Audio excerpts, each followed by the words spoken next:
Ding dong, we're back. Hey, everybody, it's Sports Frenzy 2.0 coming to you on Wednesday night, September the 21st, 2022. This will hit Thursday morning, the 22nd. I am the maestro, Kevin Crane. And I'm the conquistador, Dave Height. Glad to have you aboard, and as always here in the fall, as the weather turns brisk, which it's definitely doing around here. Yeah, cold front's rolling in tonight. Low in the upper 40s, and then high of 60 tomorrow. Ugh. Yep. Summer is over here in the upper regions of the Midwest. But that means one thing to us and one thing only. That means football season is in full gear. And you know what that means? That the NFL takes over the lead here. That's right. So we got to look back at week 2 of the NFL and look ahead to week 3. Things are evening out a little bit. Those teams that jumped out of the gate 1-0, optimism reigning supreme for all those fan bases. Now most of those fan bases a gut check. Have come back down to earth. The teams that we expected for the most part to be really good and to be 2-0 are really good and are 2-0, namely the Buffalo Bills, the Kansas City Chiefs, me personally, the Philadelphia Eagles. That pick's looking really good for me. That is the Colts right now. pick. The Colts pick is looking really, really bad now. Yeah, I thought the Bills and the Chiefs would get beat up on by the Bills, leave that little door open for Frank Reich and Matt Ryan to sneak through. You know, they are looking completely out of sorts. Wow, yeah. That and I did say I will stick with what I said, despite the fact I know he's got years to go on his extension. If the Colts shit the bed here this year, and right now it's looking like they're going to, unless they make some kind of a dramatic turnaround, I think Frank Reich could get fired. He very well could. You know, it's not all his fault because we talked about the recycled quarterback situation. Yeah, the front office hasn't done him any favors with the personnel they're putting out there. But I'll tell you the one thing, I did watch a little bit of last Sunday's game with the Jaguars. Jaguars looked sharp, by the way, looked really good under Doug Peterson. And that game, of course, ended up being a 24-0 blowout down in Jacksonville. The one thing I've noticed this year, not just with the Colts, but with teams like the Cowboys.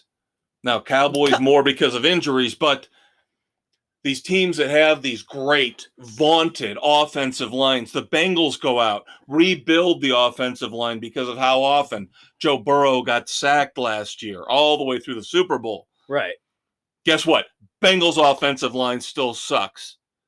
Colts offensive line, I don't know what the excuse is. Matt Ryan doesn't have any time back there to do anything. It's sad because that line is intact from last year. They just gave Quentin Nelson a long-term extension, making him one of the highest-paid linemen in the league. Yeah, I mean, that was a vaunted offensive line, one of the top in all of the NFL last year. Opening up holes for the number one running back, Jonathan Taylor. Yeah, I mean, it's pathetic how badly they are playing right now.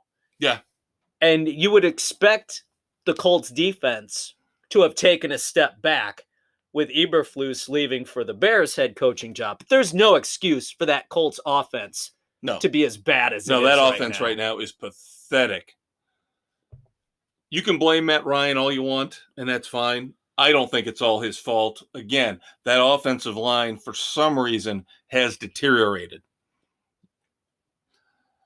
Other teams to look at, of course. Huge comebacks this week. Monstrous. Huge comebacks, including your Miami Dolphins. Dolphins, massive fourth quarter. Holy crap. I think Tua maybe has answered questions about his arm. Can he throw the deep ball? Hitting Tyreek Hill for a couple of deep passes. 6 TDs in total. 4 against the in Ravens, the second half. As the Dolphins come back from a huge deficit to beat the Ravens in Baltimore, 42-38. Which sucks for my fantasy team, having the Ravens defense. Hey, no, I don't want to hear about it. I don't want to hear about it because I'm the genius. I'm the genius who had Jalen Waddle on the bench. Okay? Yeah. Week 1 was understandable because he was coming off some kind of a guess tweaked what? knee. I had Mike Gesicki sitting on the bench. Dude, big difference. Waddle put up 40 points, okay? Gesicki, I know, had a really good day for a tight end. Considering my starting tight end, the one I put in didn't even get me 3. Right, I get that. But, oh my God. Jalen Waddle will not be on the bench ever again for the rest of the year outside of bye weeks. There you go. But, yeah, the Dolphins looked sharp. Again, their coach, though, I hear him in the press conferences, and he just still sounds like a stoner. Somebody asked him somebody got a rib injury. I don't know which player it was. Yeah, he was just like, yeah, man, I mean, it's a rib, so it kind of hurts. I don't know, man. We'll just have to see. It's a kind of soft tissue. I was waiting for him to say, yeah, the rug really pulls the room together. But he's 2-0. He's 2-0. He's beaten the Patriots. He's beaten the Ravens. He's beaten Bill Belichick, and he's beaten John Harbaugh in his first 2 games as a head coach. That's a pretty damn impressive start. I can't disparage him. No, can't do it. We'll just have to see where things go from here. Yep. Of course, we mentioned the knockdown, drag-out Thursday night game, which put the Chiefs at 2-0. Yeah. Against the LA Chargers, and of course, Justin Herbert. Man. I don't know if he's got I can't figure out. They got to do this medical speak. Initial reports where he had a rib cartilage fracture. What's the difference between that and a broken rib? And he was in pain. Yeah. The cartilage is the soft tissue between the ribs. It's time for Sports Frenzy, a medical moment with Dr. Dave. So the cartilage in between the ribs is what cracked, not the ribs themselves. Still extremely painful, so we don't know what. I'm sure he's going to play. There. He will, but you could tell he was hurting. And the thing was, it looked like the longer passes hurt him less if he could just sit in the pocket and throw, because he had the one where he could have run for a short first down, and he just threw the ball into the ground. Yeah, basically. He didn't want to take the hit, and I don't blame him because he would have gotten lit up. Then the next pass was a 40-yard dart down the field. Yeah. So I love Justin Herbert. I love him. Now, of course, the big debate going back to the Dolphins is that still, would you rather have had Herbert or Tua? Now, after 6 touchdowns from Tua, Justin Herbert's still the long-term. He is the long-term better solution at quarterback. He is going to be an all-time great. We'll see what Tua injuries. Does. Maybe he can develop into being that solid second tier, be there and get you to where you need to go with the right pieces around him. Yep, and of course we talked about the Bengals and how they rebuilt their offensive line, and they failed miserably against a Cowboys team. Granted, it was in Arlington, but still, Cooper that is Rush, not Dak Prescott. Cooper Rush beat you because, again, Joe Burrow is getting destroyed back there. I mean, he has no time to do anything. The guy in his 3rd year, he's, in terms of his body, in terms of the punishment he's taken, he's probably already 30 years old in NFL years. Yeah. I mean, he has taken so many hits. What other quarterback early on has taken that kind of beating? He's already David Carr. And how long did his career last? 3 years. Yeah. And at least Burrow has shown enough to get a team to the Super Bowl despite all the punishment and all the sacks. And at least he's got some players around him. Carr never had anything. And that's the thing. Burrow has got all the tools around him he needs, but that line, they tried. I'll give them credit. The Bengals knew that was their main flaw that kept them from winning the title last year. Yeah. And they went out and they revamped that entire offensive line, and guess what? It's no better. No. Granted, through 2 games, it's abysmal. Burrow's on pace to get sacked over 100 times. That's seriously not good. I mean, the Bears' offensive line is looking better than the Bengals right now. Yeah. Speaking of which, our Bears lost, as we expected, to the Green Bay Packers Sunday night. Yep, not a shock. And that vaunted waiver claim we got from the Raiders, Alex Leatherwood. How do you get mono when you're an adult? The only other athlete I remember getting mono is Sam Darnold when he was first drafted by the Jets. Yeah, I don't Alex know. Leatherwood gets mono, keeping him out for at least the next 4 games. Absolutely ridiculous. Typical Bears. And they Screwed really again. didn't offer much to the national audience Sunday night on NBC. No, it was what you would expect. The defense, again, kind of tried to keep them in the game, even though Aaron Jones was really the star. He was all over the place, catching the ball, running the ball. Yeah, he just went off. There was no answer for him. Yeah, so any doubts you fantasy football players had about week 1, where it looked like it was going to be more of a timeshare between Aaron Jones and A.J. Dillon, put that to rest. Aaron Jones had a phenomenal fantasy week, too. He is the starter. He is the lead back in Green Bay. And we'll get to Mr. Aaron Rodgers maybe a little bit later in the show. I don't know when. Could be segment 3. Could be one of the last segments of the week. Hint foreshadowing. Oh, man. All right. The Lions held the Commanders off. They got the win. How do you frickin' let Carson Wentz go off like that trying to lead a comeback? How does he throw 4 touchdown passes? Through 2 weeks. I don't know the exact ranking, but I would venture to say through 2 weeks, Carson Wentz is in the top 3 in fantasy quarterbacks. I know. Where the hell is this coming from? Yeah. Again, the Lions look like they've got a problem with the defense. But they always been a problem for 50 years with them. At least, Jared Goff doesn't look bad. Goff actually looks pretty good for DeAndre him. Swift last year, now this year, finally showing the potential, the promise that we thought we were getting for him. I'm on Ross St. Brown. Love him. He's on my fantasy team. He's turned out to be a stud. DeAndre Swift is doing well for my fantasy team.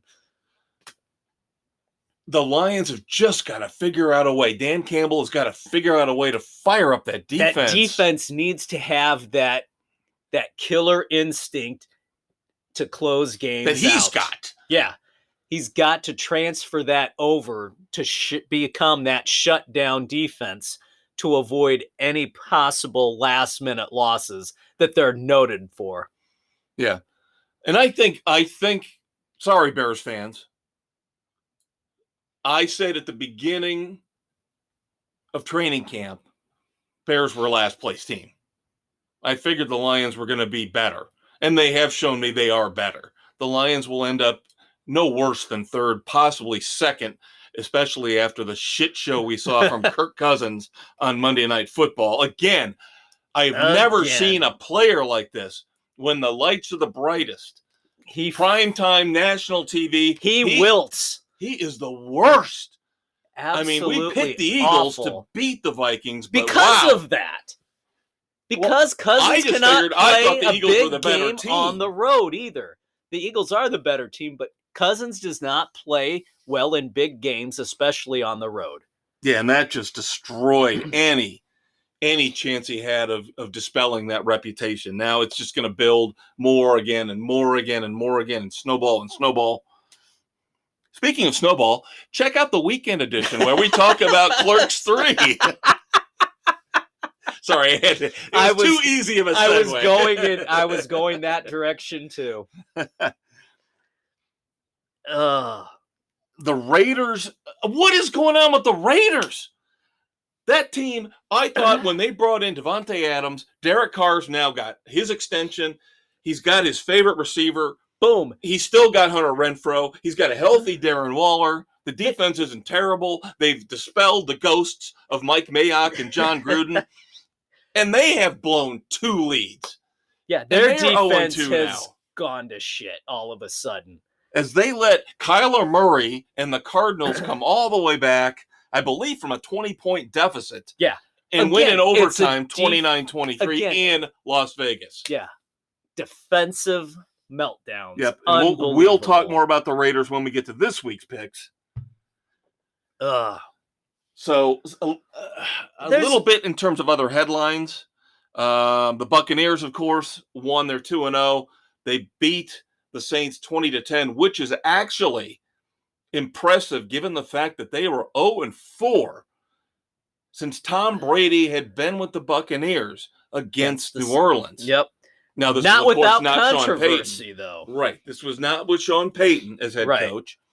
But yes, Mike Evans absolutely lost his goddamn mind. Suspended one game, tried to appeal rejected. As it should have been, because that was just flat out stupid of him to come. Goes after Marshawn Lattimore of the Saints. So the Buccaneers will be without Mike Evans for this game upcoming this week at home against the Packers. Now, Tom Brady, of course, there's something going on with him. We joked about the offseason and how he skipped a couple of weeks. Right. And he's on The Masked Singer because of the Fox contract. Yeah. No, there's more to it. It's personal stuff because now he is asked to skip all Wednesday practices for the remainder of the season because I think he is getting destroyed at home. Now, here's my question to you. We're not trying to delve into Tom Brady's personal life, but let me ask you this. It's one thing for the competitive fire to keep burning. We all know these athletes. Right. They're going to go and go and They'll go until they can't. Until they flame out. We get that. But now he's got a 10-year contract with Fox that's going to kick in the minute he retires from the NFL. He might get another day or two at home during the week, but he's still going to be gone during games, prep time. Giselle can't be happy about that either. I'm shocked looking at this now, the situation that he's dealing with now, if it's indeed home issues, marriage issues, why would he have ever considered signing that deal with Fox? Because it's going to be the end of his. It's going to be the end of his marriage. It's going to be the end of his marriage. He might as well just keep playing football. Yeah, at this point, if it's that far gone, because he's committed for 10 years to Fox. He's going to have to travel every weekend to those games, playoffs included. Yeah. He's not going to be away from home as often. Right. Again, that's the thing, is he will be able to be there. So, I don't know. I am not ripping on Giselle. We are not privy to their discussions. And I'm not ripping on her at all because at some point you would expect my husband to be home. Enough is just enough. Like you would expect your wife to be home. Yeah. Because let's face it, everything was leading up. This is it. She had expectations of having him around. Right. And he pulls oh no, I'll do one more year. Yep. Yeah, she's got a right to be pissed at him. All right, we talked about the Chargers and their medical situation with Justin Herbert, but an old medical situation has come back to haunt them. Yes, it has. Tyrod Taylor is suing the Chargers. The door opened for Justin Herbert because of this. The punctured lung. Medical malpractice, what do you want to call it? That's all you can call it. And that's why Tyrod Taylor is suing the Chargers medical staff for puncturing his lung. Now, again, the Chargers are secretly going, we're still happy it happened because that opened the door for Justin Herbert, who's one of the top 5 quarterbacks in the league. They're not going to say that. They won't say that, but that's what they're thinking. So I'm sure they'll be more than happy. There will be a settlement coming. They'll pay a settlement to make this go away and be ecstatic with. Now, I'm not saying they did it on purpose. Nobody's saying that. No. It was just stupid, inept malpractice. Right. And Tyrod Taylor should get some compensation. But Absolutely. in the end, I think both parties will end up being happy with the outcome. Yeah. And then, of course, in San Francisco, you called it, buddy. Now, you didn't call it happening this way. No, I did not, but we knew Jimmy G was going to wind up being the starter. And unfortunately for Trey Lance, his broken ankle is the reason. Yep. That's Trey Lance devastating. out for the year, and that's going to really set him way behind. Yeah. Even if the 49ers decide to actually cut ties with Jimmy G after this year, because he will be a free agent, and there's no way they can keep him. No. They would have to re-sign him to a whole new deal. They can't tag him. No, they can't. Part of the reworking of his deal to keep him was that after this year, we're done. Yeah, this All is a ties are one and severed. done. This is it, baby. So Trey Lance is going to be going into year 3 With next year. Very little game experience. That hurts. That hurts bad. Yep. San Francisco, they better hope this is their year. That's all I'm going to say. Yeah, they have to. Because in terms of their quarterback position, they are going to be behind the 8 ball for the next couple years. And they're going to have to make some hard decisions about what to do with Trey Lance, because he didn't look all that great before he broke his ankle. No, he did not. There were rumblings of how long before Jimmy would be back. Which is what you were saying. Yeah. But we didn't expect the devastating injury to cause it. Yeah, that hurt. That hurt bad. All right, kids. Time to move on to our picks for NFL Week 3. We might have spillage. We might have spillover like we've had the first couple weeks. But deal with it. Yep. Thursday night, the 22nd, Pittsburgh Steelers go into Cleveland to play the Cleveland Browns, 2 teams that both had devastating losses in Week 2 after impressive, decent victories in Week 1. Both on the road. Yeah. You know, you got to give them credit for that at least. But rumblings out of Pittsburgh. Nobody's happy with Trubisky, so it's only a matter of time before Pickett comes in. Kenny Pickett will make his debut. I don't know if it'll be surprising. This week, but no, this is a short week, so they weren't going to make the change this week. No. So expect it a week from Sunday. Longer week, longer prep time. Yeah, get him ready to go, especially if Mitch looks like he normally does. And especially if the game ends up going the way that at least you and I see it going. Right. Along with Sam and Bill. The 4 of us have the Cleveland Browns winning. Nick, Doug, and Aaron, of the 7 picks we've got in so far, they're going with the Steelers. The Browns have looked better than the Steelers. That's all I can say. Even with Jacoby Brissett, Nick Chubb has been a monster. Yeah, he's been carrying that offense. One of the top 2 or 3 running backs in the NFL so far this year. If they hadn't mismanaged completely the end of that Jets game, they'd be 2-0. Yeah, that was absolutely pathetic. And it's no wonder the Browns fan threw a water bottle at the owner, Haslam. Got arrested for the assault, getting banned from being in Cleveland at any games, but at least he got his shot and the water bottle found its mark. And this is why I'm picking the Browns. Another reason. I am such a cynical bastard, as you all know. I always look at the worst side of everything, the dark side. This would be typical. Making the deal with the devil, making that contract, that ridiculous contract, stupid with Deshaun Watson, and they're already off to what looks to be, to me and you, a 2-1 start. Just waiting for Deshaun Watson to come back, potentially for a playoff push. Why not? Why not? But we have to see, does Watson have anything? Because when he was with the Texans, he wasn't all that. He was not exactly developing the way everybody thought he was going to. And preseason, he looked like hell. Well, and he's going to be rusty because he didn't play last season at all. Right. Now, the one thing about this game that scares me a little bit is Myles Garrett looks like he will not play for the Browns. I still think the Browns are a better team. I will still go with them over Mitch. For sure. All right, Sunday, September the 25th. The one game I had marked. Lovey returns to Chicago. Yeah, this is the one game I thought the Bears could win. Now they surprised us, of course, winning in the slop against Trey Lance and the 49ers. The Bears could end up in a tie for the division lead after this weekend at 2-1 if they can beat one of the few teams in the NFL worse than them.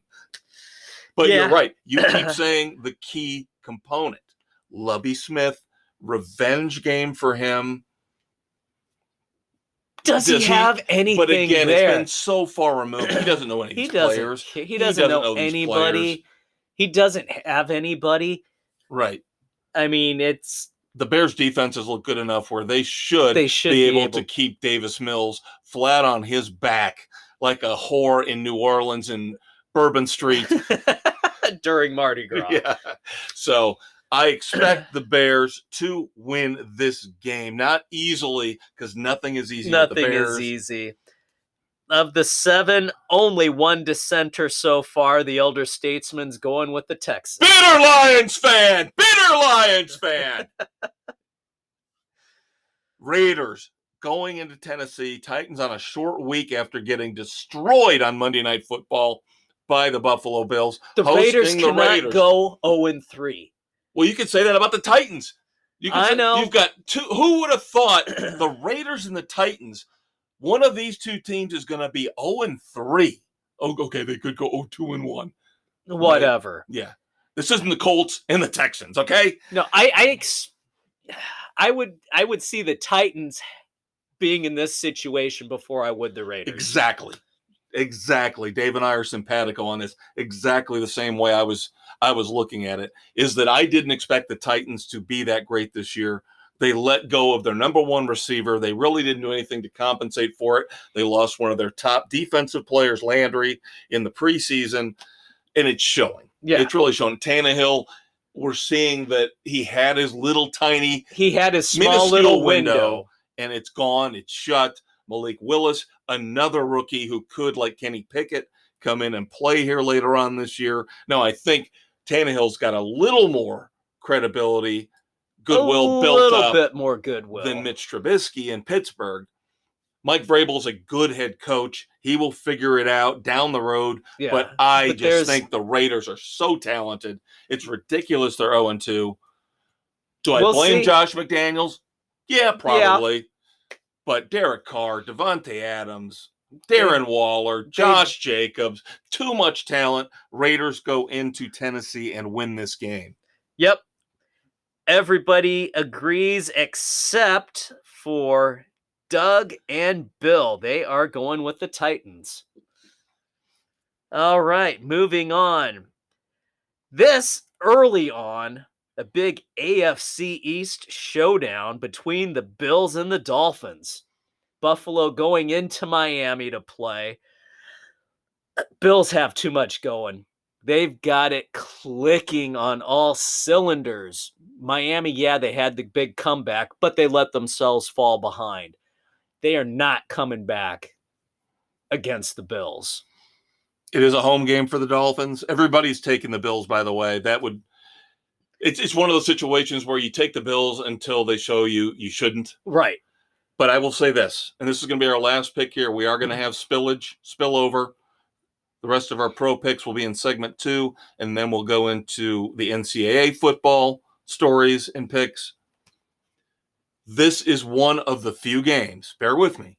I'm not trying to build up your Dolphins, but this is one of the few games on the schedule that if the Bills are going to lose more than one or two games, this would be one.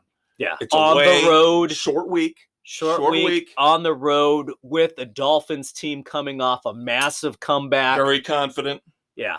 But the Bills, almost all of us picked them to at least make the Super Bowl. Almost all of us picked Josh Allen to be the MVP. Yeah. And we're looking like geniuses right now, along with hundreds of thousands of other people in America who did this.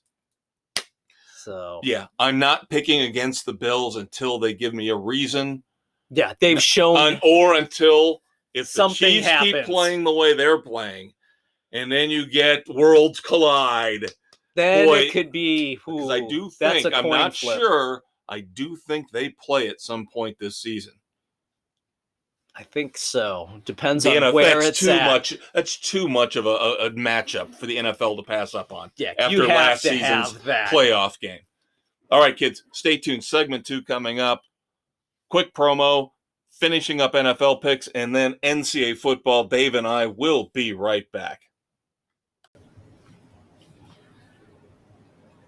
This episode of Sports Frenzy 2.0 is brought to you by the Bills Mafia Marital Aid Company, because when you are down and out, we'll bring you back up and in the game.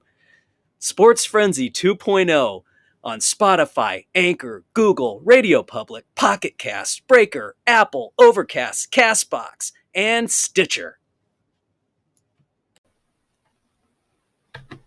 Now you have to clean that up off the floor. We don't want any spillage. Oh, wait. We do have spillage here on Sports Frenzy 2.0. I'm the Conquistador, Dave Height. Along with your favorite mopper, the maestro, Kevin Crane.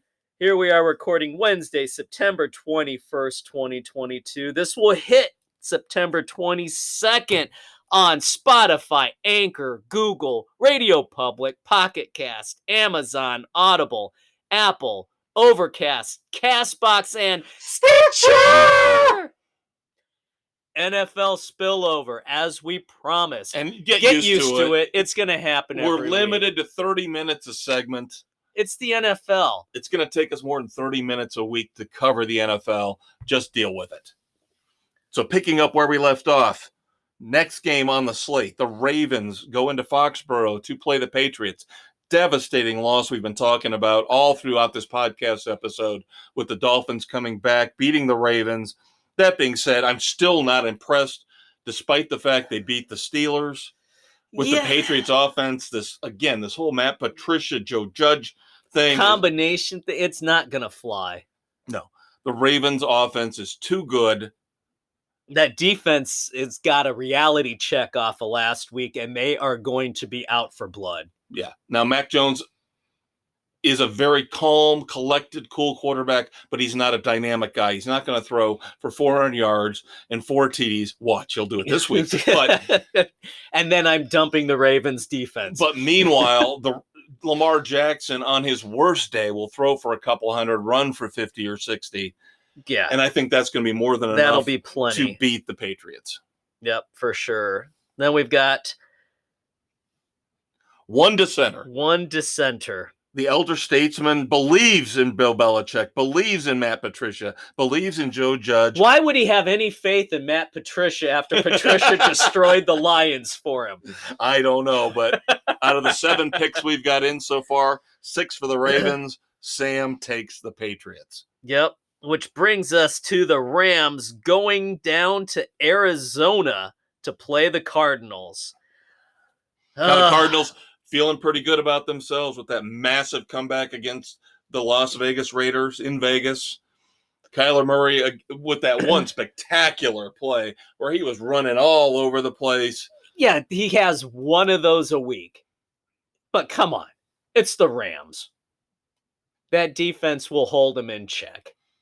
Especially after they start getting in his head. Aaron Donald starts getting in his head. He starts thinking about the playoff game last year where he looked so bad that most of us wrote him off. Most of us sane football fans didn't understand why you would give Kyler Murray the huge contract you did after he looked so bad against the Rams. How about he looked bad the second half of the season?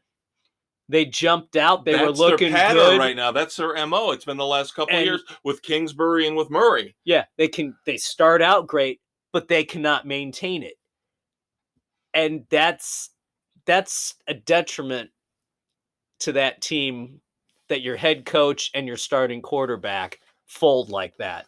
Now, I will give credit to Bill, Jen, Nick, and Doug somehow on what I thought was an easy pick, Raiders over Cardinals. They took Arizona. They got it right.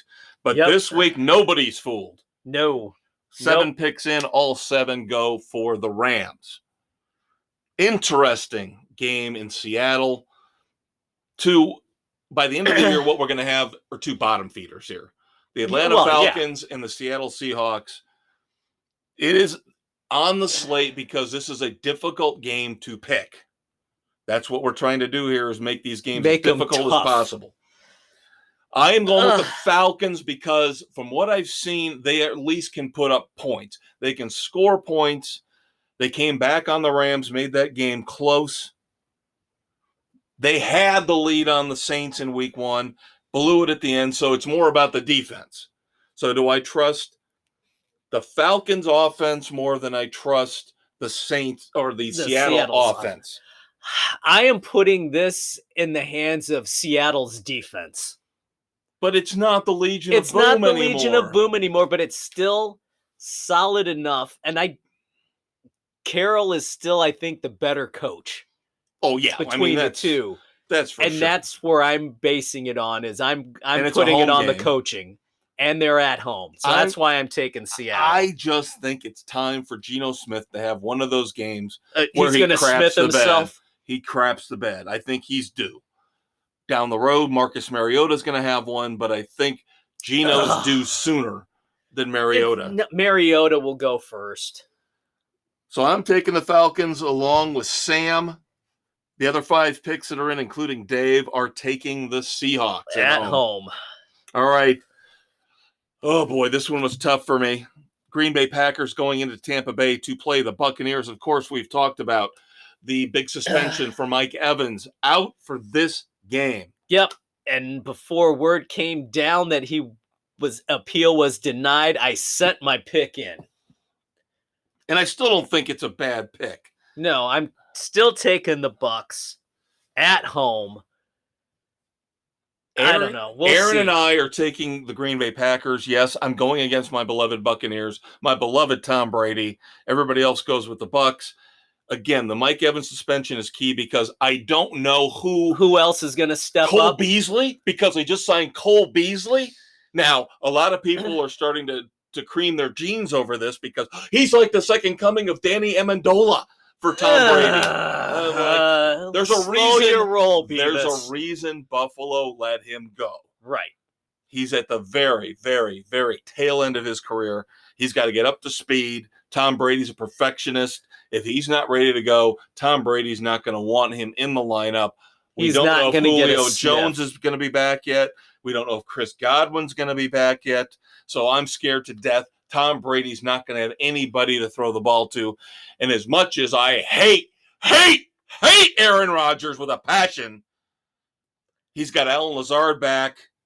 He's got Randall Cobb coming in on a walker. Cobb, the rookies impressed me. The rookies eventually, he has to throw to them eventually. Will eventually start catching balls, not dropping them. He's got the Aaron best Jones. running back tandem in the NFL behind him. I hate to say it.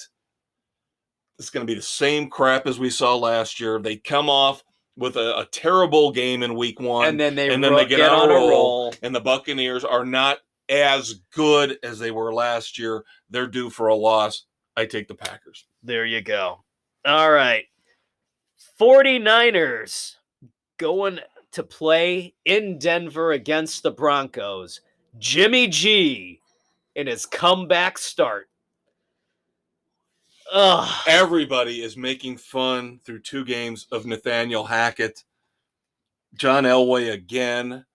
You want to talk about a guy who runs a football team basically blindfolded, throwing darts. He got lucky with Peyton Manning, but, I mean, he's Brock Osweiler.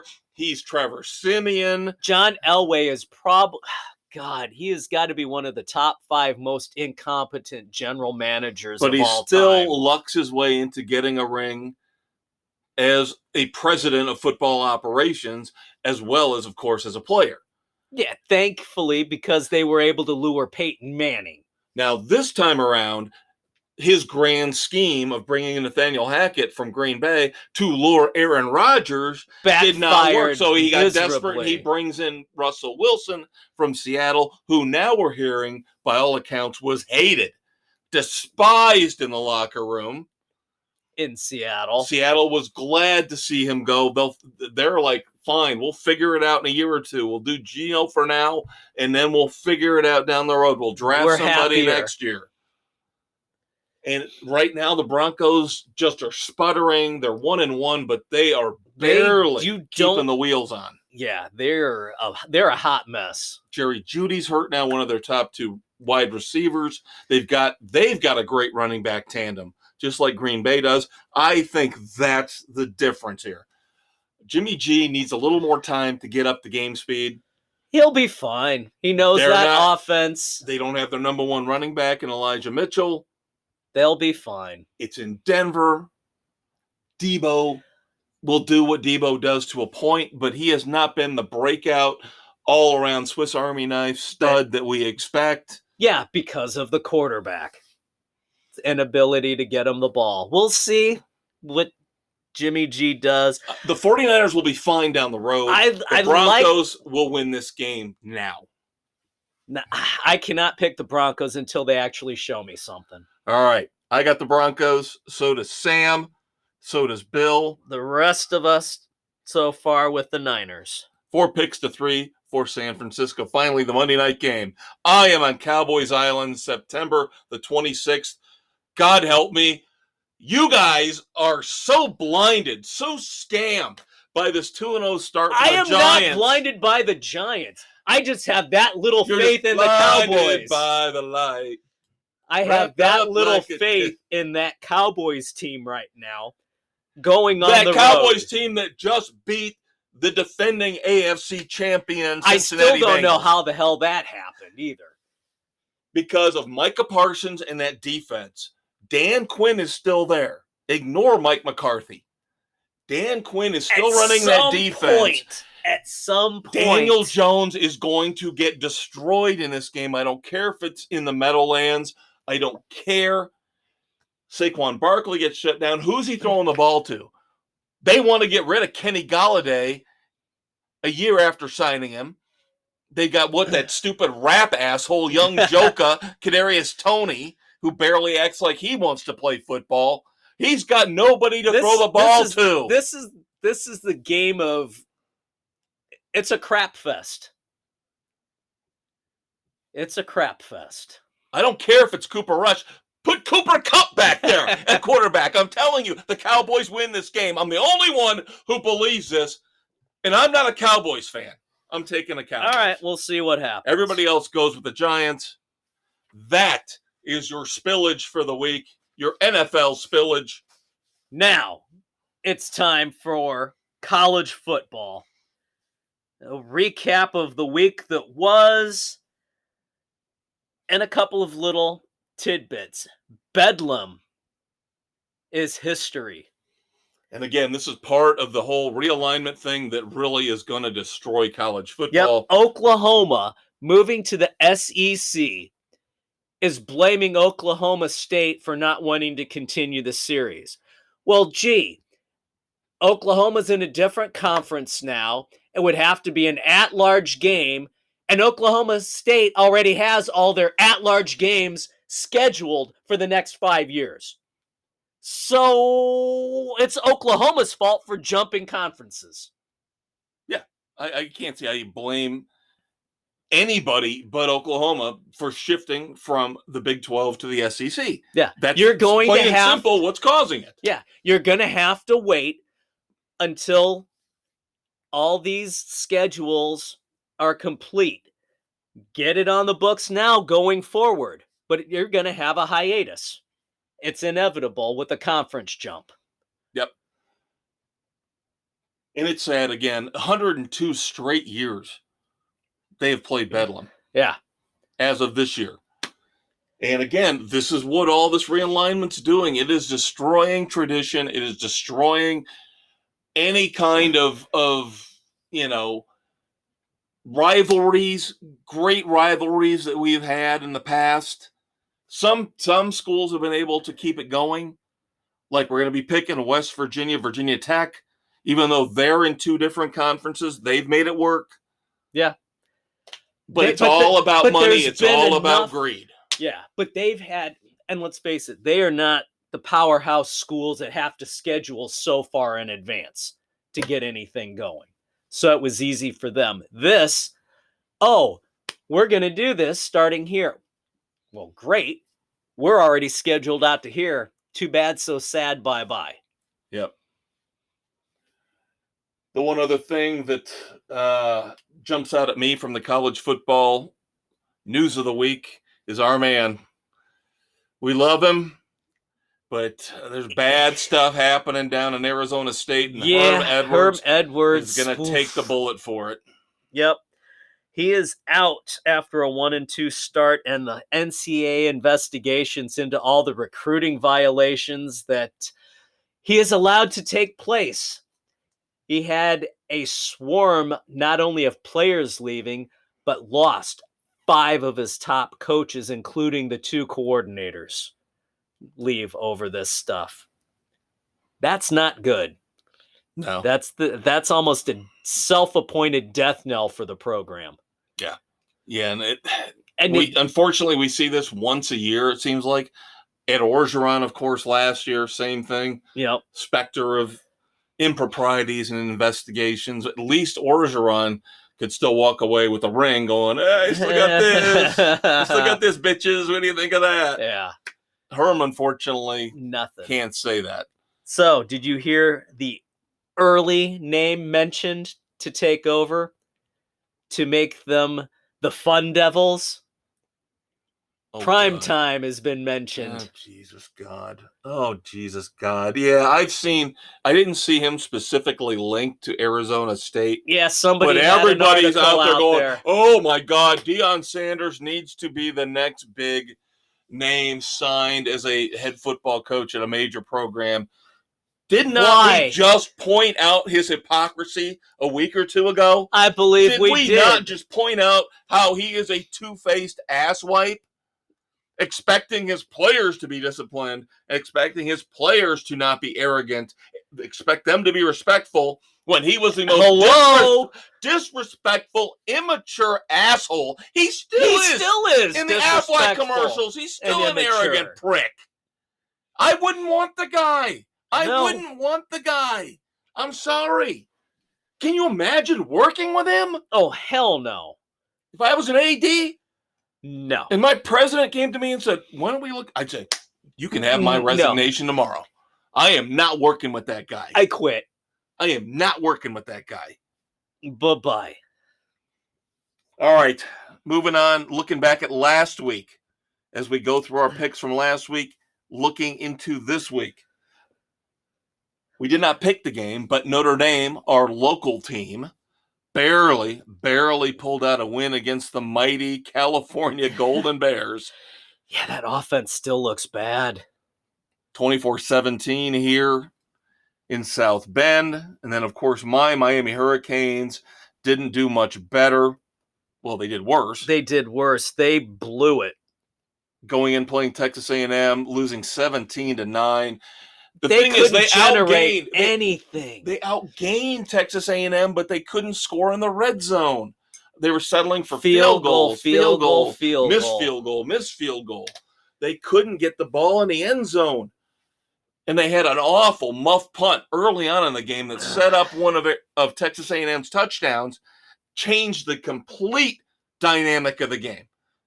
Momentum shift big time. And that's the thing that sucks, is Miami, if they had played halfway decent in the red zone and had not muffed that punt, could have won this game easily. Yeah. They were the better team. That's going to lead into our picks here in a little bit. Because as much as I will say they lost the game, they deserve to lose the game. I don't think they're deserving of dropping to 25 in the rankings. I don't think they were that bad. No, but we'll see what happens. You called Washington beating number 11 Michigan State. Yep. Up in the Northwest. Washington Island paid off for me. LSU is another one you got last week. You, along with Aaron, picked LSU to beat Mike Leach. You were right. Mike Leach does this every year to us. We start to get confidence in him, and he shits the bed in a big game. And he did it now against Brian Kelly at LSU. Go. Auburn did not come through for me against Penn State. That program's a mess. That program's a mess. And then finally, before we move on to our picks for the week, the one really big game between two ranked teams outside of Miami, Texas A&M, was BYU going in to play Oregon. Wow, we were wrong about that. Yeah, Oregon really showed the hell up. Yeah. Good God. Yeah, I thought all I'd heard this BYU team was physical. They were tough. They were and you mean. Looked they at were how nasty. Bad Oregon got destroyed the opening week by Georgia. and you saw nothing of what that they showed. Yep. So Oregon wins that one. Nick was the only one of us to pick that game correctly. I'm going to tear through 10 games here real quick here to wrap up segment 2. Thursday, September 22nd, we mentioned West Virginia at Va Tech. Great rivalry game. I like West Virginia's offense more.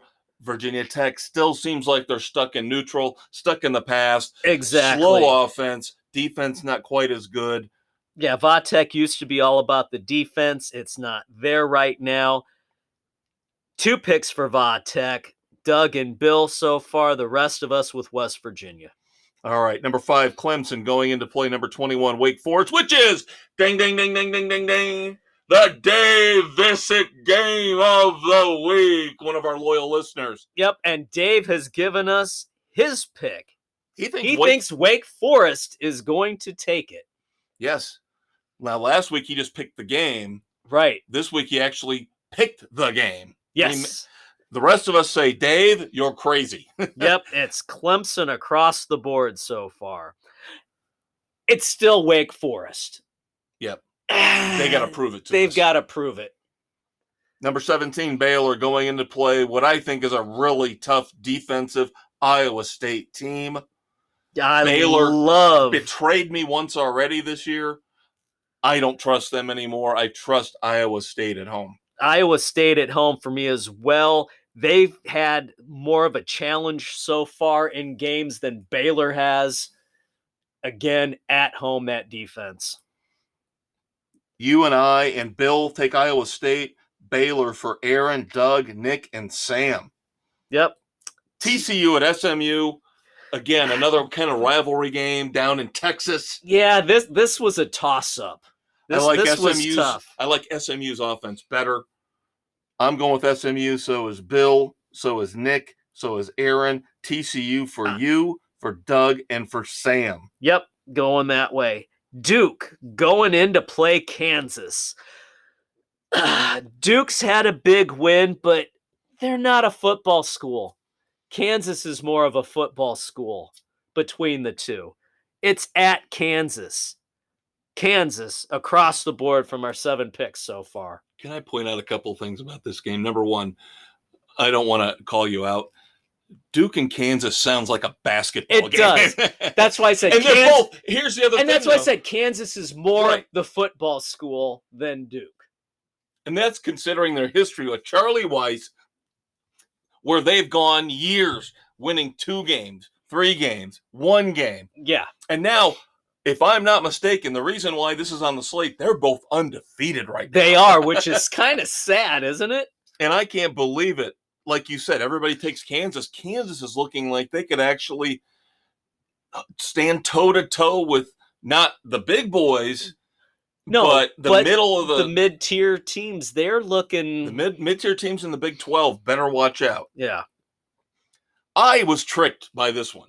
I thought this point spread would come down. Number 20, Florida, at number 11, Tennessee. I thought this was going to be the game of the week. I thought the point spread would come down. It was right around 9.5, 10. Yeah. And it's just jacked up out of our quote-unquote preferred range. But hey, when you put it on the slate, it was in our preferred range. And now all of a sudden, Tennessee is back to being a powerhouse. I don't get it, but I'll take them. They're at home. That's why I'm taking Tennessee, is because they're at home. Nick's the only one going with the Gators. Everybody else going with the Vols at home. Again, number 11. When was the last time Tennessee was rated that high? Peyton? Philip Fulmer, back when he was head coach? Yeah. Another rivalry game. Getting a lot of early rivalry games early on. It's crazy. Number 22, Texas at Texas Tech. Texas Tech always seems to fall in with these picks because they're one of those middle-of-the-road teams. They're just good enough to get the point spread close. Yep. And they're competitive to be interesting. Always being there to pull an upset or two every year. Will this be the week? I don't think so. I like what Sark is doing with the Longhorns. I, so far, am on Texas Tech Island. There you go. There's your upset. Give me the Red Raiders, baby. Everybody else takes the Longhorns. Notre Dame at North Carolina, two underachieving teams. I got to go with the offense. I don't think Notre Dame's offense can keep up with North Carolina's offense. That's basically the only reason I went with the Tar Heels. That could be. Homer pick for Dave. I just don't think North Carolina is all that. I don't either, but oh my God, Notre Dame has not shown me anything this year. But of course, since we've got a lot of homers around here. That's right. Dave, Sam, Nick, Doug all go with the Fighting Irish. The sane ones, Aaron, Bill, and I take the Tar Heels. You never know. Big game. Number 10, Arkansas going in to play Texas A&M. Number 23 now, barely moving up after that so impressive win against my Miami Hurricanes. The voters at least realized they dropped the Hurricanes, but they didn't move Texas A&M up. No, they didn't. But it's Arkansas. I just like more of what I've seen from Arkansas. I'm not happy about the pick. I'm not confident with the pick. It's A&M at home. But Dave, I watched the game last weekend. I know. They looked so mediocre, so inept. You've heard Jimbo in his press conferences this year. He sounds defeated. Oh, my God. He sounds like an idiot. I would rather have the more mentally stable head coach. The better offense. Again, I will take Arkansas. I just don't have any faith in Arkansas. I wanted to take him. Sam is with me. So is Doug, Dave, Bill, Nick, Aaron go with A&M. And not confidently. Yeah. Finally, wrapping up college football this week. My man, Greg Schiano, Rutgers. Again, trying to bring them once again back to prominence. I believe they're undefeated right now. Kirk Ferentz, underachieving. No. Mr. Offensive Genius can't generate points. No, they are averaging barely double digits on offense. They've got a stellar defense, but on the road, I hope, kids, you got to take the under on this game. I got to take Rutgers. This is one of those games I hope I'm wrong. I love Greg Schiano. He should have been coaching the Canes a long time ago. Should never gotten fired from the Buccaneers a long time ago. But I got no faith in Iowa. Iowa is a touchdown favorite, Dave. I don't know how.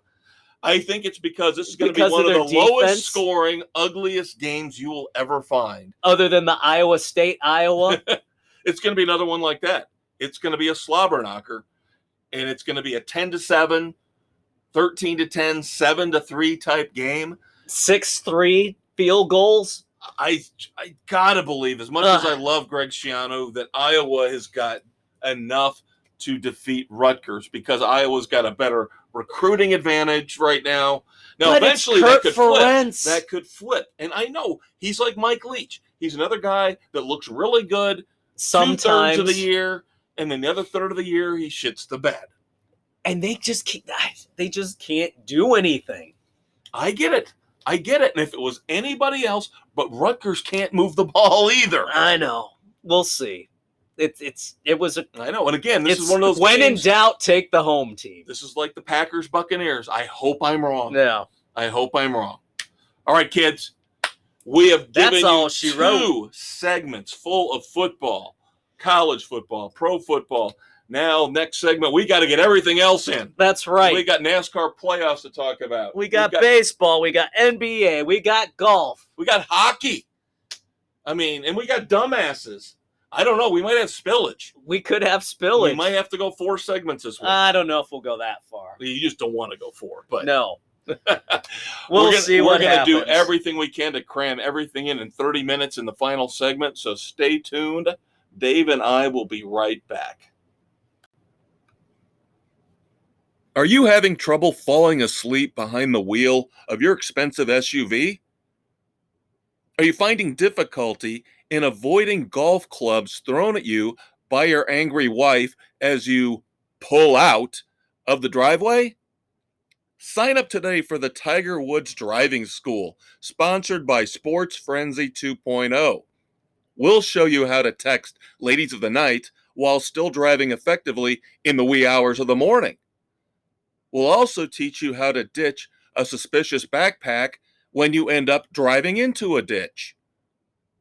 Check out Sports Frenzy 2.0 on Spotify, Google, Radio Public, Pocket Cast, wherever you listen to your favorite podcasts, for updates on our latest classes, including how to curse and swear in front of uptight golf fans and their children and still be adored by millions.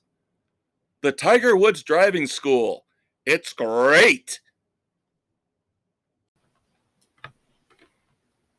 All right, you have gotten almost an entire hour of football out of Dave and I, so we must, being the responsible podcasters we are, give some focus, some attention to all the other sports out there. Yep, there's a few out there that are still participating in activities. I'm the maestro, Kevin Crane. I'm the conquistador, Dave Height. And of course, after football, our next love is NASCAR, the Cup Series.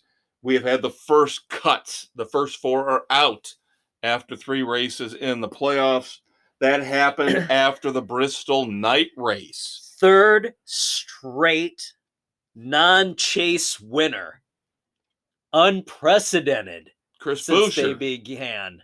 Yep, Chris Buescher wins at Bristol. Eric Almirola had the pole. I kind of like it. I like the fact. Now, I have to give credit to, of course, we acknowledged our Dave Visick pick of the week in football. He came up with a really interesting idea that I can't say is completely and totally asinine. You know, most of the time his ideas are completely and totally asinine. Well, yes, this is true. He was looking at this after all these guys are winning that aren't in the chase and said, why can't we say if you win, whether it be in the first round or the first and second round, knock out the lowest guy. And insert yourself in. Right. I don't think that's a bad idea. It's not a bad idea. Make things now, you'd be down at the interesting. bottom. You wouldn't get any bonus points. You wouldn't No. get any playoff points. But why not? You know? I think that'd be kind of interesting. Win again, and then you jump up. And if you keep winning, then don't worry about the points. You qualify just like any of the other playoff drivers would. Yeah. You win after that first round, then you qualify for the next round automatically. There you go. Yeah, because, again, as Dave said, unprecedented. 3 non-playoff cars winning the first 3 playoff races. Hell, I don't even think we've had 3 non-chase drivers win, period. Over 10 races. Yeah. Yeah, in any year. Any year. You'd be lucky maybe to get one every other by default if there was a rain delay or a massive wreck at Dega. That would be about the only way that it would have happened. Yep. And of course, on top of the fact this was the 3rd different non-playoff winner, this is the 19th different winner of 2022. Absolutely insane. I mean, I kind of like it. winners in 29 races. I like it. Well, it shows parity. It shows that. Like maybe this new car, for all the complaints we're getting, and believe me, we're getting There's complaints. A lot of issues. It's evening the field out somewhat, but maybe not in all the ways we would hope. Yeah.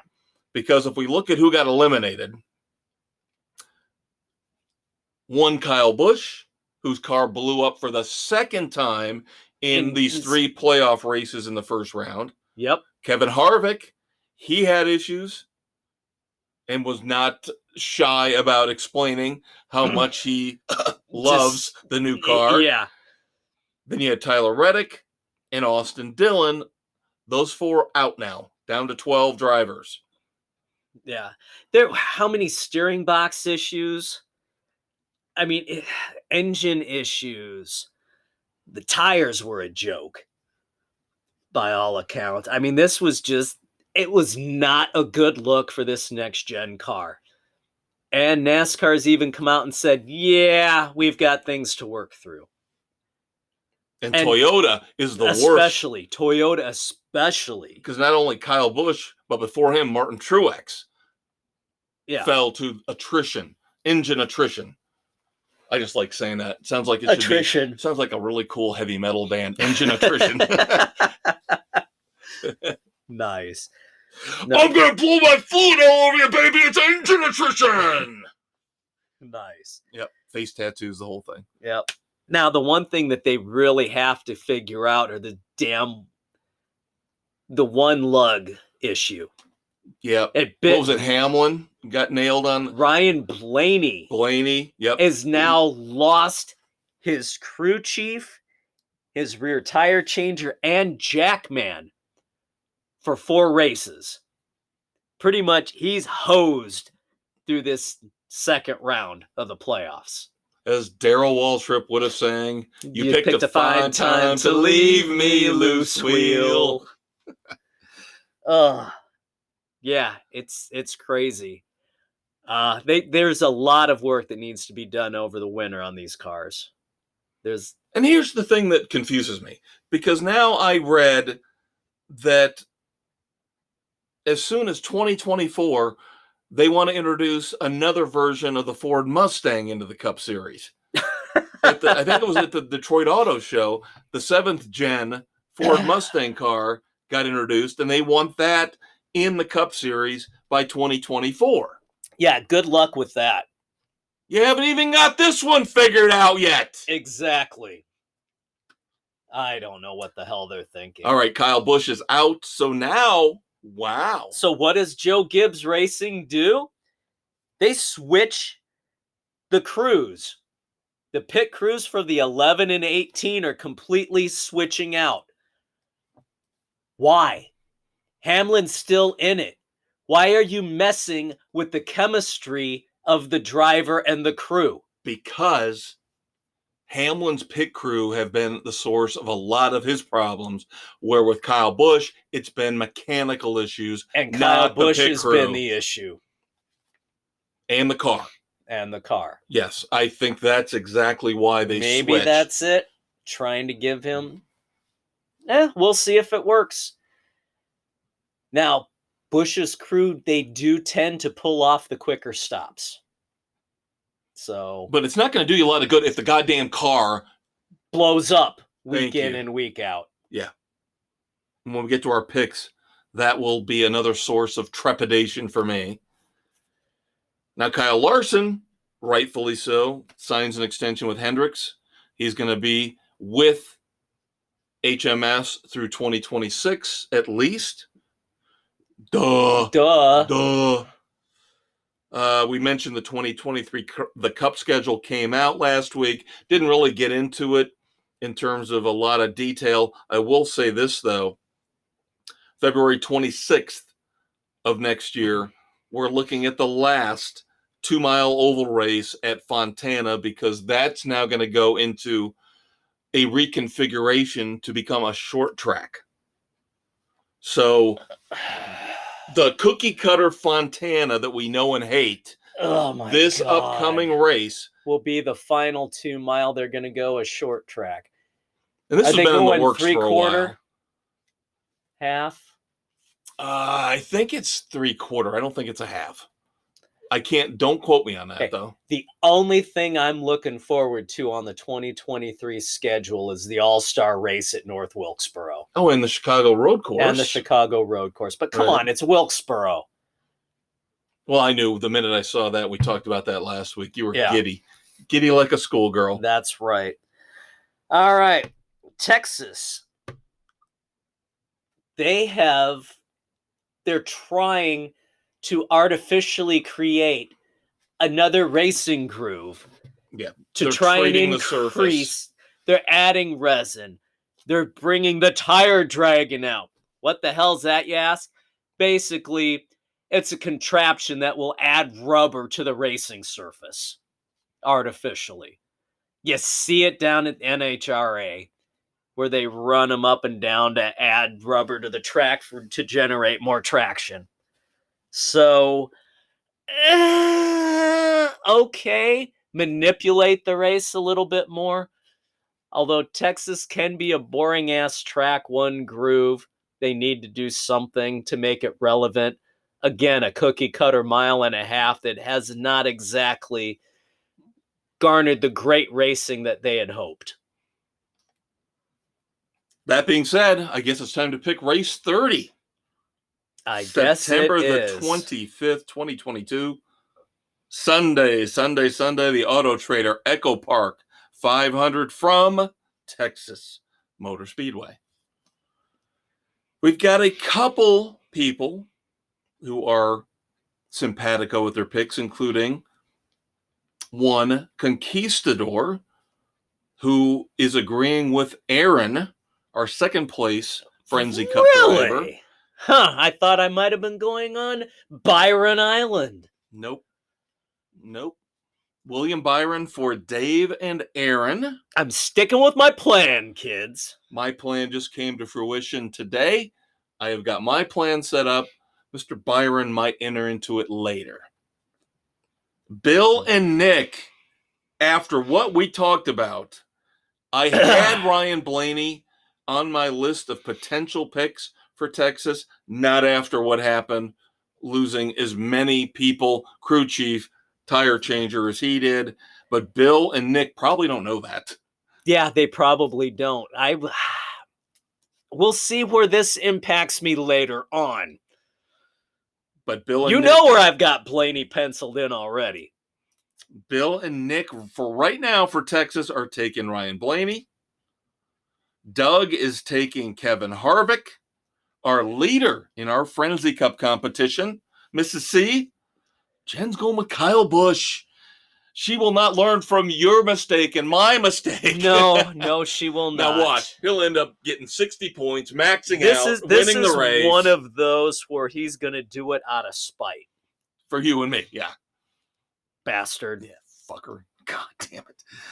I am actually flipping and going with the opposite with Jen.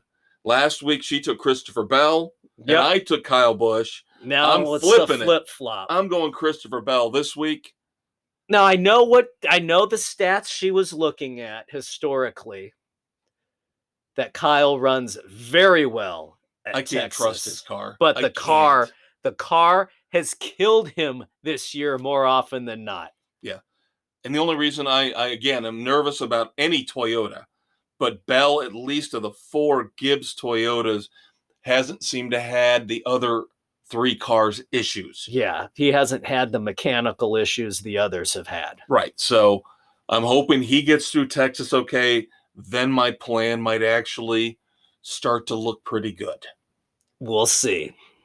One final note in racing before we move on to baseball. I have to bring this up. My due diligence as a heterosexual man. Tony Bradinger, 23-year-old ARCA Menard Series driver, has decided not only to be a successful top 10 driver in the Menard Series, she's now going to be a Victoria's Secret model.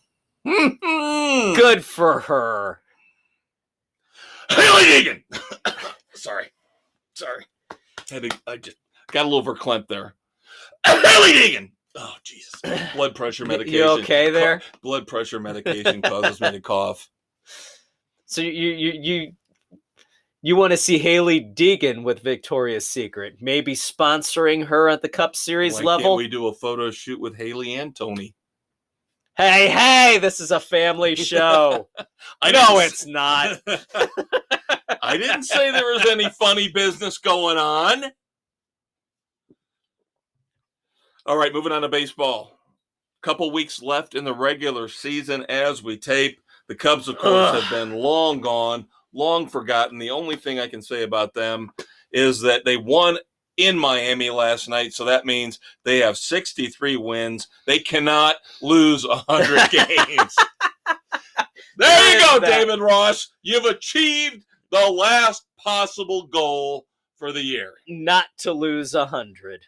Cubs are in third place in the NL Central, 23 and a half behind St. Louis at 63 and 85. White Sox dropped the opener in a 3-game set to the Guardians in extra innings. falling to 5 games back and lost the tiebreaker with that. That gives Cleveland the wins over them within the division, 76 and 72 in second place. They're not going to do it. Now it's going to take a lot of work with 2 weeks left. Yeah, that's no. They've dug themselves too far behind. And again, I know you'll agree with me on this because we know how much you love Tony La Russa, even though he's not managing the team right now. The reason why Cleveland is going to win this division is because of Terry Francona. They have one of the greatest managers in baseball. Yep, they do. And it's showing because he's getting the most out of nothing. Right. Their payroll is in the bottom third of MLB. Yep. And look what he's doing with it. Yep, absolutely. So there we go. Thanks for nothing, Reinsdorf, you jackwagon. I hope you're happy by trying to mend the fences with La Russa.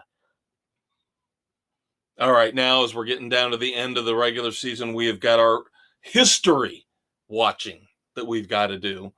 Of course, Aaron Judge last night jacked his 60th home run and is now leading in batting average in the American League, home runs and RBIs. He has the Triple Crown lead right now. That's Now I will admit, impressive. I'm more impressed with the possibility of the Triple Crown. I am too. And it doesn't seem like the nation is getting caught up in this home run chase as much as you would think. No, it's an impressive run. Some people are saying this validates the steroid abusers. Does it? This validates Bonds and Sosa and McGwire. It doesn't validate them at all. Well, then why is it then, if Maris is still the quote-unquote real home run mark, why aren't we getting more excited about Judge beating it? He's only one away. That's my question. That's my question. I'm trying to bounce this off of you. I think there should be more attention because nobody cares about the goddamn Yankees, number one. The Yankees think they're important, and they don't realize baseball is a regional sport. We care about our teams, and once our teams are out of it, we don't give two rats shits about anybody else's teams. That's why baseball's ratings are plummeting. Yeah. It's gotten so watered down with all of the damn TV contracts where you have one sports network who fawns all over two teams and them playing each other constantly, that they think they're the only two teams in the country, that's disenfranchised everybody else. Oh, and on top of that, if they can't have those two teams, those teams who shall remain nameless, Yankees, Red Sox, they are rooting for a Subway Series. You know that. And if they would look back at history when that happened before, it was the worst-rated World Series. Nobody cares except New York. Oh my God! Albert Pujols, I believe, is still 2 away. Yep. Even though he has passed A-Rod. Thank God. All right, you go back to the home run chase. I heard this on ESPN 1000 today. Waddle and Sylvie brought up a very valid point, which we were discussing about the lack of interest in the home run race because of the tainted numbers from Sosa and McGwire and Bonds. And they brought up a great point about baseball picking and choosing, because Bonds, no, you can't be in the Hall of Fame, you're discounted. McGwire, Sosa, Clemens, those guys, no, bye-bye, we want nothing to do with you. Oh, wait, Big Papi, come on in. Wasn't Big Papi, they brought up the point, wasn't Big Papi named in some of those steroid things early on too? Yeah. And here he is in the Hall of Fame, welcome with open arms. And I can't stand the guy. I think he's a phony in the world. Jerk. Biggest phony in the world. And everybody, again, like you said, the bias when it comes to the Northeast in baseball is ridiculous. They also brought up A-Rod, one of the most hated players out there, piece of refuse, again, tainted with the steroids. He got busted for it. Oh, let's have you do the Sunday night broadcast. Let's give you your own telecast. The hypocrisy of baseball is pathetic. Yeah, and I've heard it's all about contrition. Like Andy Pettit's another one. One of the better postseason pitchers. I don't know if he'll ever get in the Hall of Fame, but he has been one of the best postseason pitchers of the last 30, 40 years. Him, Madison Bumgarner. Now, Pettit was directly tied into the steroid scandal. He was. He came out. He was humble. He apologized. And everybody's kind of like said, okay, you're fine now. Like you said, you're fine now. But because Sosa and McGuire and Clemens and Bonds were so damn defiant. Yeah. Sosa forgot how to speak English. Palmeiro. Oh, that's another dirt bag. Yeah. We'll see. I will be interested to see if it's tonight, if it's this weekend. Whenever it happens. When Judge gets to 61 and 62. To see how things outside of the Yankee fans, what the reaction along all of baseball will be. Yeah. Now, we've had 4 teams this week clinch playoff spots. The Mets, the Dodgers, the Braves in the National League, the Astros in the American League. Controversy with the Mets. Although anymore, it doesn't seem like it's controversy, and I can't understand why. Max Scherzer goes out, 68 pitches, 6 perfect innings, pulled from the game. Pulled from the game back on September the 19th. Now, it was his 200th career win. Kudos to him for that. That's now the new standard. That's new. That's the what new 300 standard. used to be. 200 is now, to me, Hall of Fame because you have numbers. crap like this happening. Right. Or maybe you let a guy go into the 5th, you might pull him in the 4th. But come on, 68 pitches through 6.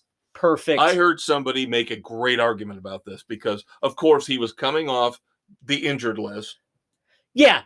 Here's whatever. the thing. If he couldn't pitch his full regimen, 100, 110 pitches, then he's obviously not ready to be on the mound yet. Exactly. You pull this kind of crap, you're telling everybody he's not ready yet. If he can't throw 100, 110 pitches, he's not ready for full game action. But you throw him out there risking re-injury for 68 pitches. But you can't let him go to 100. No. I am so damn tired of babying these guys. It's pathetic. That's why you have more arm injuries. Player currently in baseball, by the way. Yeah, and you're not going to let him go out and try and maintain that perfect game. And I love Max Scherzer. I love him. I hate the way he's being babied because he was fighting to stay in the game, knowing how competitive he is. And let's look at last year. Remember, in a crucial spot in the playoffs when the Dodgers had acquired him, dead arm. Couldn't pitch. Dodgers lost the series. So are the Mets looking at that now? Is there something wrong with Scherzer's arm? Is he getting to the point in his career where he can't pitch a full season? Is it because we're babying him and not saying, suck it up, Buttercup, and go out there? And I think Max Scherzer's a tough guy. I think he is a great pitcher. Him and Verlander, when they're gone, that's it. It's a long road It's before going to be snowflake central for pitchers after we lose Verlander and Scherzer. Yeah, because there's nobody else that they're going to allow. Don't tell me Jacob deGrom. No. Because you can't count on him. I want somebody who I can depend on 85% of the season. And we lose Verlander, we lose Scherzer. Pitching in baseball is done. You've lost your last 2 workhorses. Yep. Gone are the guys who are going to eat up over 200 innings. Yep. At least consistently. Final thing on baseball before we move on. Congratulations again, the History Watch. We talked about Albert Pujols with the Cardinals. Sticking with the Cardinals, Adam Wainwright and Javier Molina. Yadier Molina, sorry. Yeah. 325 starts together, which is a Major That's League Baseball impressive. record for a pitching-catching battery. That's impressive. The longevity those two together is insane. I guess I would believe it with Yadier Molina, but Wainwright, has been. He just somehow keeps chugging along, and he can't get rid of him. No. Every year, 10, 11 wins. He somehow figures out a way to stick mostly with the Cardinals rotation. Yeah. He's become a pitcher. Doesn't have the greatest stuff, but he's able to make do with what he has. Yep. And then finally, conveniently, at the end of September, Canada's going to drop their vaccine mandate for people traveling into Canada. Could it be because they have playoff expectations for the Blue Jays? No, Dave. No. Couldn't be. We would never, ever think that a government would put profit and wealth, sports success ahead of the public health and welfare? No. Ha! Also, you have the NBA and NHL seasons getting ready to ramp up too. Oh, well, isn't that great? Everything just works out so well. But didn't you hear President Joe Biden say the pandemic was over? Dip fuck. All right, couple other tidbits. We're going to spill over to a fourth segment for our dumbasses of the week in our moments of silence. Stupid, silly money. Once again, rearing its ugly head.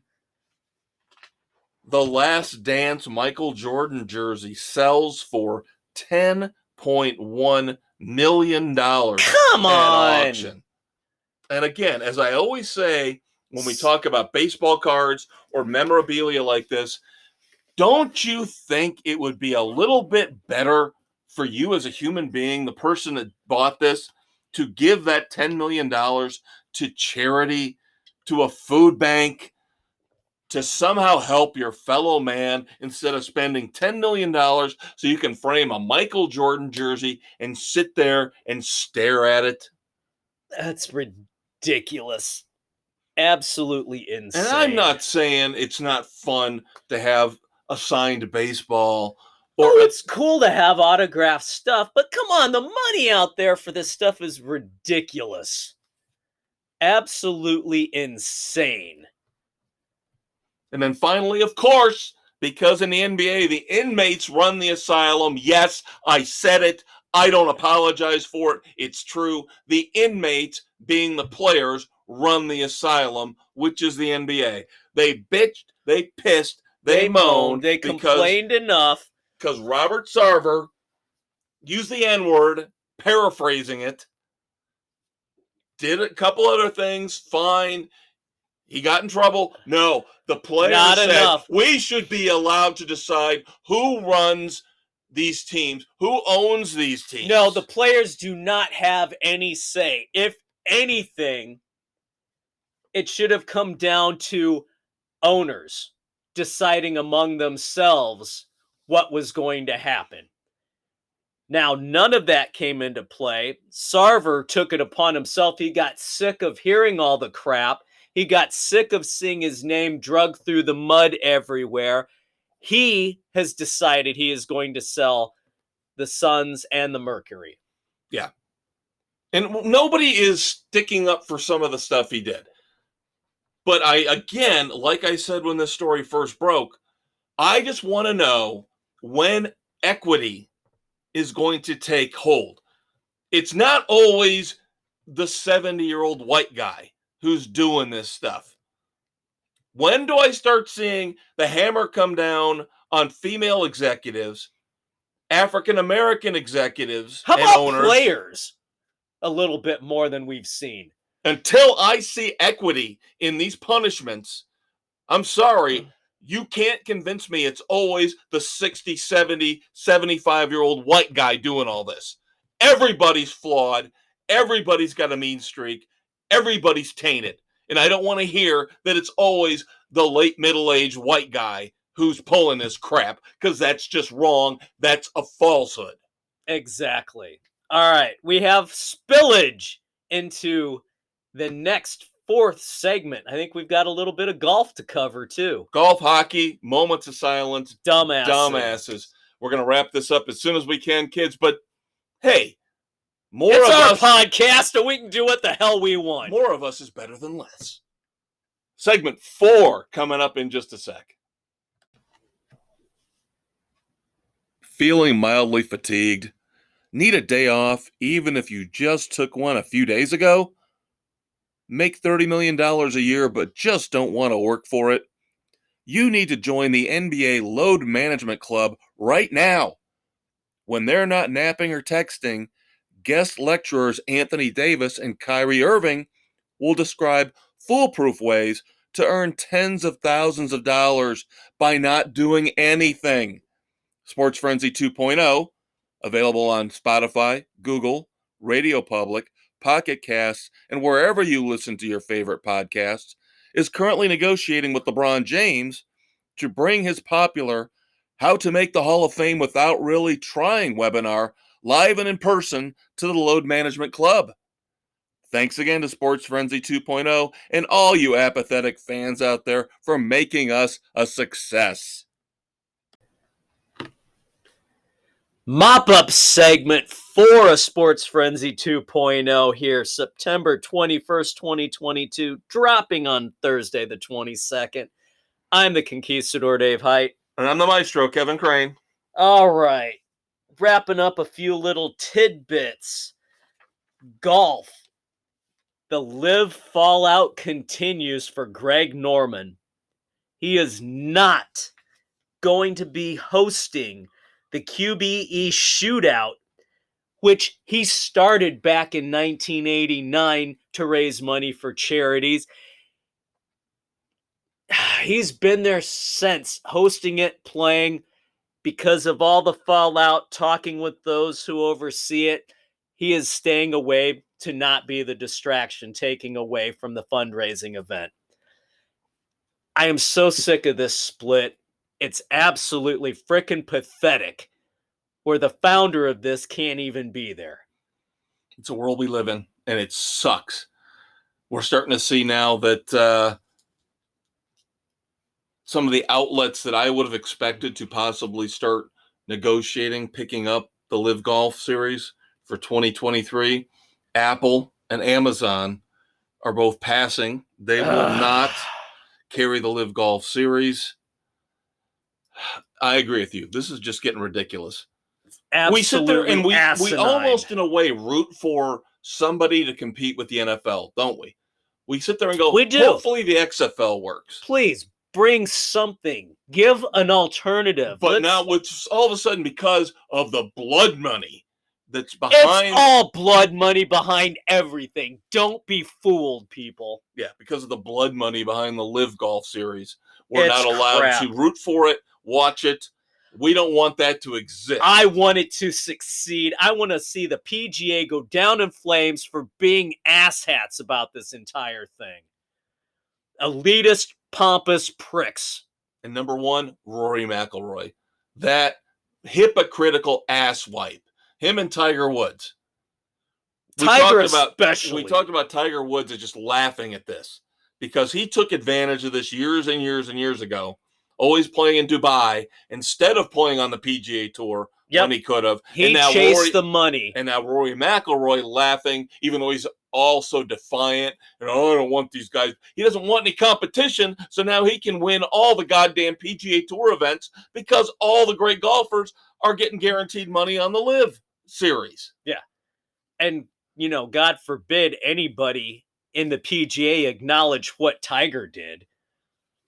Absolutely pathetic. No, of course not. Of course we're not going to acknowledge that because it's a biased, ridiculous, stupid, ignorant media we're dealing with. Exactly. Now, other Live news. All the Live golfers have sent a letter to the OWGR, the official World Golf Rankings, to have their events included and with every other golf organization out there for the tournament results. Yeah, they want to stay in the World Golf Rankings, despite the fact they're not allowed to play in PGA Tour events. Yeah, which they should be allowed in the official world rankings, because there's so many more golf associations out there other than the PGA. There's like, what, 4 or 5? Yeah, you've got world tours. You've got you're right, a lot of different factions. The PGA, out there. The World Tour, the European Tour. You got all sorts of other stuff. You have to include everybody in this. I'm so sick of this crap. Moving on to tennis, we do have to give our props. One of the greatest of all time is finally, we saw this coming, has finally decided to call it. Roger Federer will not play any more singles. I've heard he's trying to wrap up his career, which would be kind of cool, play doubles with Rafael Nadal, is what I heard. Yeah, but they kind of want to go out as the dynamic duo. Right.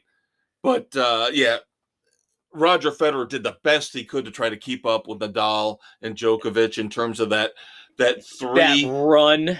3-horse race to see who would get the most men's Grand Slam titles. Yeah. And he had the lead for a while, but age catches up with him a little bit quicker than it does with Nadal and with Djokovic. Djokovic is just getting screwed because of the whole vaccination thing. Right.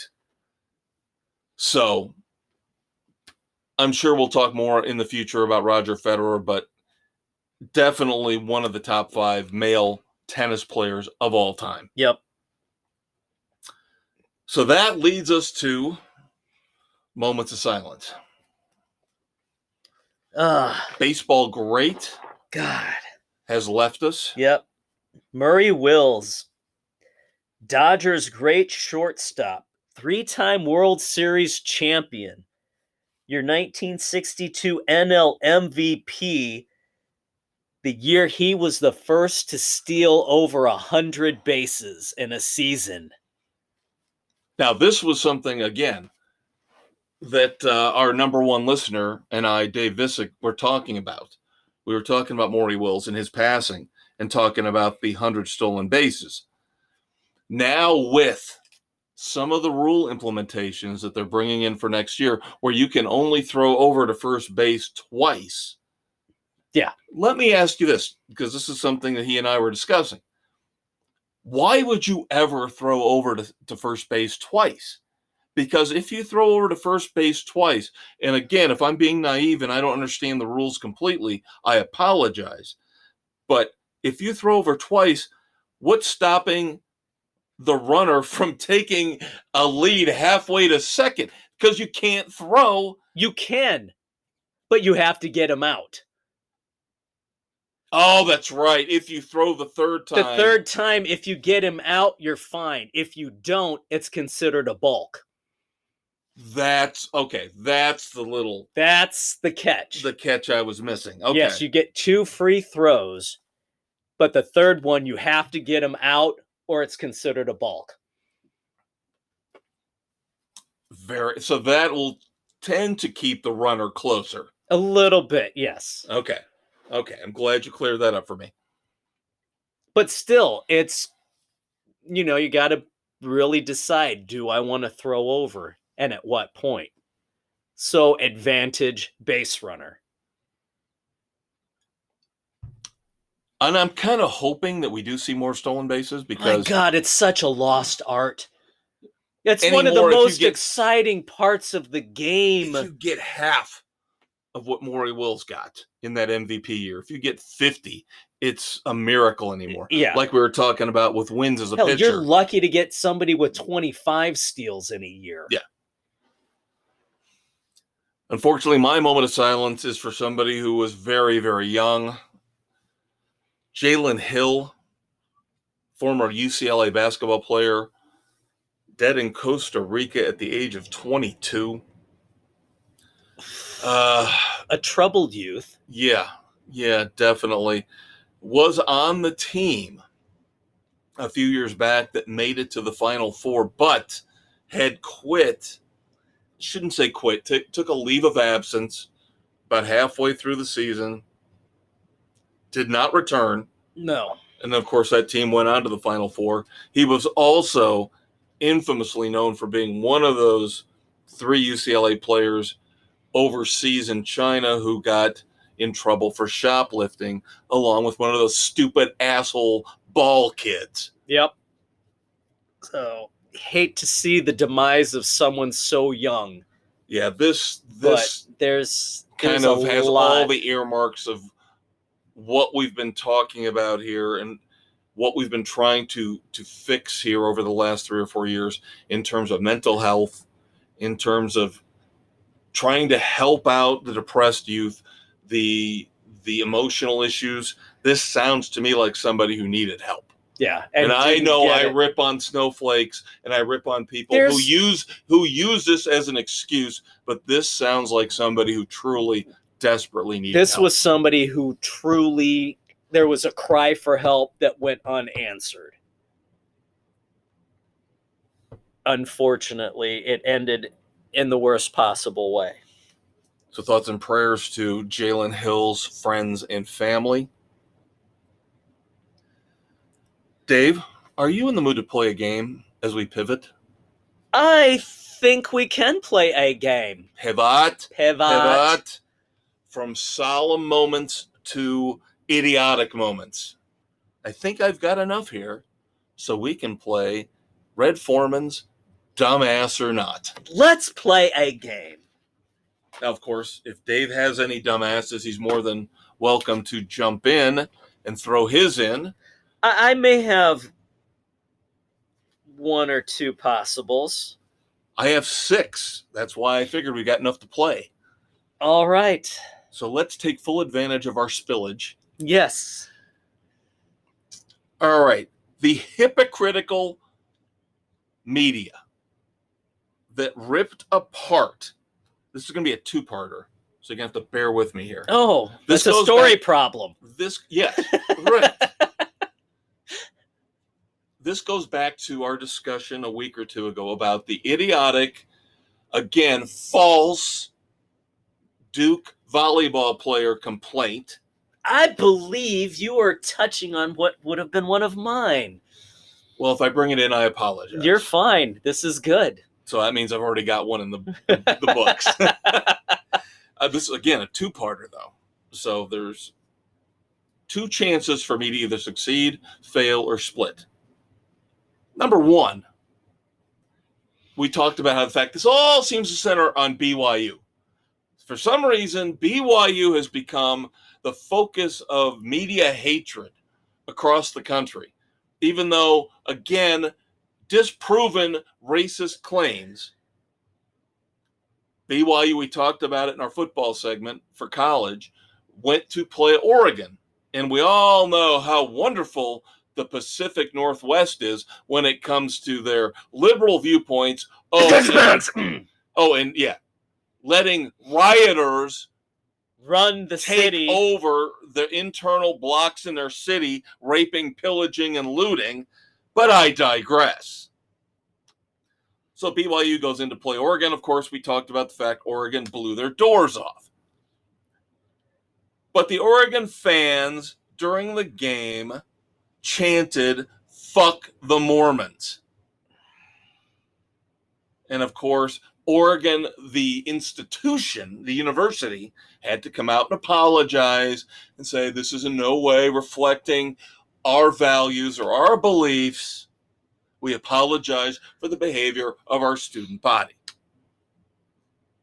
But again, I find it very odd that we get to pick and choose who can berate who.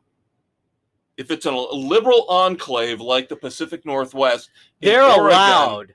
They're allowed to berate BYU now because BYU is the nation's punching bag, it seems like. Yeah. I'm sorry, but this is religious bigotry on the part of Oregon. And those fans are complete dumbasses. That's what the people in charge at BYU said. That's exactly what it is with comments like that. Now, part 2 of this goes back to the idiot head women's basketball coach at South Carolina, Dawn Staley, who decided to interject herself in this, where she abruptly canceled a home-and-home series without learning the entire story, without waiting for things to come to a full investigative conclusion. Right. So overreactive twit. So she decides, say, we're not going to play the BYU home-and-home series. Yet, South Carolina football head coach Shane Beamer was caught on a hot mic at a halftime of their recent game. There was a Title IX celebration going on where they brought out hundreds of female athletes who were success stories showing how Title IX worked. But Shane Beamer, the head football coach at South Carolina, where Dawn Staley coaches, got upset and started yelling, "Get off the field," because he was upset that the game was getting bogged down. He didn't want the other team to get momentum. Dawn Staley comes out and she says, "Oh, I know Shane Beamer. He's a great guy. He backs our girls all the time. So I know this. There's nothing wrong here. There's no ill will or ill intent here." Bull crap. Can you say hypocritical bitch? Exactly. She dumbasses on both. She picks and chooses the battles she gets to fight in the press. Oh, gee, isn't it convenient when it fits her mold? So the misogyny of Shane Beamer is okay. I'm not overly pissed off at what Shane Beamer did. Knee-jerk reaction. Should have been a little bit more in control of his emotions. Yeah, he should have been. Especially in this day and age. But for Dawn Staley, once again, to get called upon to be the arbiter of what she feels is right and racism, wrong. Everything in the world, Nope, it's a two for dumbass on this story. Yeah, Dawn Staley getting really, really close to getting a reservation on the plane of doom. She's got one more strike. Yep. 3 strikes and you're on the plane. Yep. Your ticket might be waiting for you the next time you pull some shit like this, Dawn. The reservation is entered into the computer. We're just waiting to hit print. All right, we're getting a little bit tired of fans. Not only are players, we talked about this earlier, players hauling off, and we'll get to that in a minute, hitting each other. Mike Evans, of course, we talked about his one-game suspension for the Buccaneers. After Kyler Murray led the Cardinals to their overtime win in Las Vegas against the Raiders, he went over to talk to a couple Cardinals fans in the stands. Another fan reached across, slapped Kyler Murray in the face. Now, Kyler Murray handled it very well. Yeah, Came out, said he has no ill will against the fan. But come on. We need to stop this. We talk about how the fans are mistreated when it comes to ticket prices and the arrogance of the owners, the arrogance of the players. But this kind of stuff, you can't do this. No. We can go all the way back. We joked earlier when I said good for the fan for getting the water ball on Haslam. Right. That was more in jest because Haslam's an asshat. And there's a lot going on. But still, that wasn't acceptable. This is not acceptable either. No. And we can go all the way back to the Malice in the Palace. And another thing is, players cannot go into the stands after fans. Fans cannot go after the players. Period. Dave and I talk about this all the time, especially on the weekend edition, because we don't really go to live sporting events so much as we go to concerts. But I think the rules are similar in that we don't understand these people that go get liquored up on $10, $15 beers, and they're just spending hundreds and hundreds of dollars. They don't remember the event they're at, whether it's a concert, whether it's a football, baseball game. They're cursing and swearing while other people are trying to bring their kids in to have a positive experience. And then you got violence. It degrades and comes down to violence, and it needs to stop. There's no excuse for it.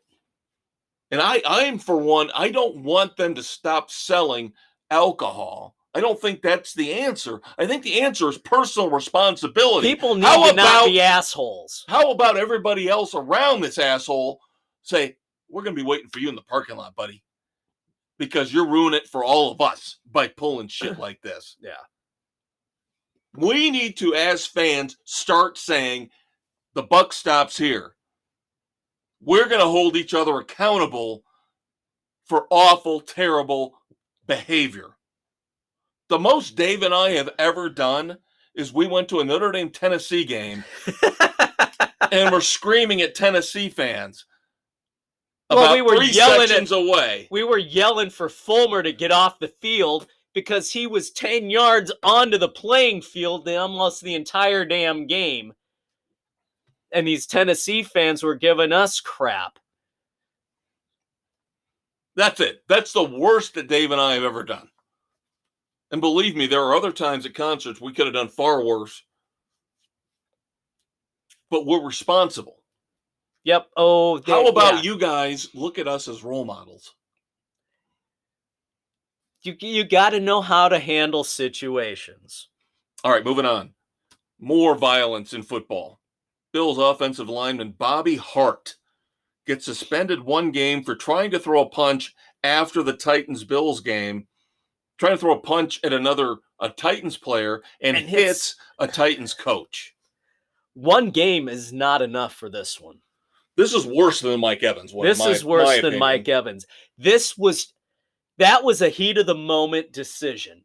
This was plotted and planned because he stalked him going off the field after the game, followed him off the field into the end zone, planning this. There is no excuse. What Evans did was stupid. This is blatant assault and should have been met with more than a 1-game suspension. Yeah, I'm not condoning the Evans thing, but you're right. The Evans thing was, I didn't like what Lattimore did to me. I didn't like what he did to my teammate. Touching Brady or whatever happened. But yeah, you're right. This was premeditated. To a certain extent, this was premeditated. There was a cooling down period. Yeah. And he still went out seeking out that player, trying to throw a punch at him. Inexcusable. The dumbass should have had more than 1 game. All right, next up. Yahoo Sports. They fucked up on this one. They tried to make a funny in their daily sports newsletter. They were trying to berate a Cincinnati Bearcats fan because they had a vertical wooden sign next to their front door that said, welcome, right? But what they did was the logo for Cincinnati is a C that kind of looks like a claw, a bear claw. Right. Right? Yeah. And when they made the sign, when they had the sign made, instead of using that C for the C, the second C in Cincinnati, or in welcome, instead of using it for the C in welcome, they use it for the O. Oh! So the sign looks like it's WELCCME. So Yahoo trying to make fun of this basically says, oh boy, you've got some problems, Cincinnati. The only problem is they misspelled Cincinnati in the article, making fun of the sign that makes it look like welcome is misspelled. Oh, now was it? They did the double T's at the end. CINCINNATTI. Cincinnati does not have 2 T's at the end, only 1. Was it deliberate? I thought so too. the next day they issued an corrected. apology. Oh, because I thought that was kind of what they were doing too. I thought it was kind of ironic. The whole I thought I looked past it. It didn't bother me. I like, thought ha that ha ha. yeah, they were trying But to be now ironic. if they're doing a retraction on it, Next an apology, yep. then that's stupidity on their part. Yep. Dumbass editors. All right, finally, got to bring up one of our favorite dumbasses, or least favorite. I don't know how you want to say it. The idiot, lateral thinker, Aaron Rodgers. Yes, I know I'm a bitter Bears fan, as is Dave, when it comes to this jackass. He owns us. He does. He does. He loves to say it, and until we beat him. He does. He owns us. I did not really think much. I thought it was stupid about the tea celebration they had after the touchdown, which was kind of a nod to his little drug thing, his ayahuasca. Yeah, his little psychedelic jungle medicine. And of course, every week he shows up on Pat McAfee's podcast. And Pat McAfee drives me crazy. Not only do I have to listen to him on Friday Night SmackDown half the time, but I know he's getting paid millions upon millions of dollars for his podcast, where Dave and I are lucky to get 5 cents left in my mailbox every other month for ours. And the only reason Pat McAfee is getting that money is because he has exclusive rights to interview Aaron Rodgers every week. So this week, after the little ayahuasca tea celebration against the Bears in the end zone, Pat McAfee made the mistake of calling ayahuasca a drug. Oh, and that set off the lateral thinker. The lateral thinker went on a rant. It is a drug. Duh. Aaron Rodgers says the word drug is a manipulative word. Ayahuasca is not a drug, it is a plant. Therefore, the people who are hypocrites who sit at home and take their blood pressure medication or their cholesterol medication, they're taking drugs. If you take ayahuasca, or marijuana, he included marijuana. Well, what about cocaine? What about heroin? Poppies. Yeah. Aren't they all plants? Genius? Lateral thinker? Dipshit, dumbass. And of course, he went on to say, you people have to understand that words cast spells. Must get that from his new girlfriend, the witch, right? So he just goes on and on, kids. You got to look up this interview with Pat McAfee, where, again, Aaron Rodgers makes a complete fool of himself. As Dave and I just said, he's trying to defend his ayahuasca and marijuana as plants, not drugs. Yet if you look and see what they are considered by the FDA or any drug administration out there, there is something in ayahuasca that is considered a class 1 psychotropic. That is a drug. Cocaine is from a plant. It is a drug. Heroin is from the poppies. That is a drug. What about the psychotropic properties of certain mushrooms? Aaron Rodgers thinks he's smarter than you. Aaron Rodgers is a dumbass. Aaron Rodgers is not smarter than 99.999% of the people in the world. Okay? I could walk down to the local 7-Eleven, find the guy who's staring the juice, staring at which flavor of Mountain Dew for 20 minutes he wants to buy. He's smarter than the lateral thinker in Green Bay, Wisconsin. Check out the weekend edition, kids. Review coming up of Clerks 3. Concert review, Stone Temple Pilots. Also new music from Sammy Hagar, Nickelback, Alter Bridge. 4 segments this week. You got a bonus segment out of Dave and I. I know, almost a full. I expect 2 nickels in the mailbox next week. Drop us a line. Give us some ideas. Give us your pick of the week. Check out the Facebook page for our NASCAR picks every week, for our football picks every week, in case you forgot them after you listen to our podcast. All right.